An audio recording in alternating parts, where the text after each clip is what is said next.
कोकणात सुरू असलेल्या मुसळधार पावसामुळे मुंबई गोवा महामार्गावर कशेडी घाटात मध्यरात्री दरड कोसळण्याची घटना घडली।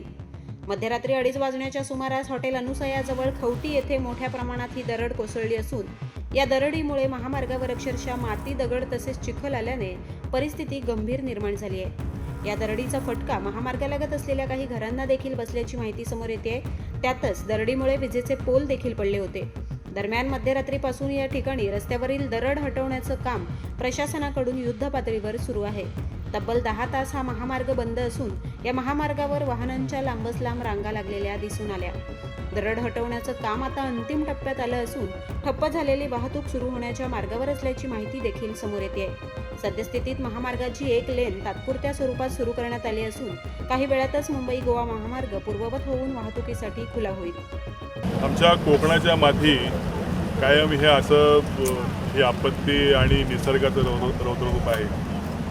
गेल्या अनेक वर्षापासून हा मुंबई गोवा महामार्ग याची कहाणी आपण 17 वर्ष ऐकली असाल।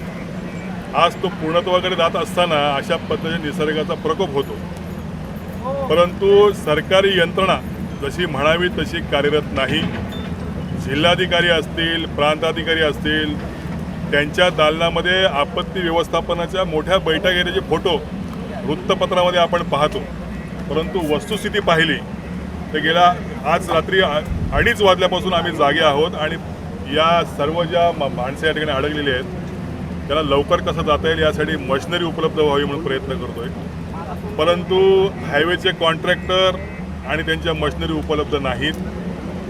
यांची डिझास्टर मॅनेजमेंट आपत्ती व्यवस्थापन ही देखील फेल आहे आणि म्हणून ही अवस्था आहे। खरं तर तिची जर व्यवस्था ठिकठिकाणी डंपर आणि जर का पोकल्यांची व्यवस्था ठेवली असती तर मला वाटतं हा सगळा भाग 1-2-3 तासामध्ये मोकळा झाला असता। प्रशासन पूर्णपणे फेल आहे।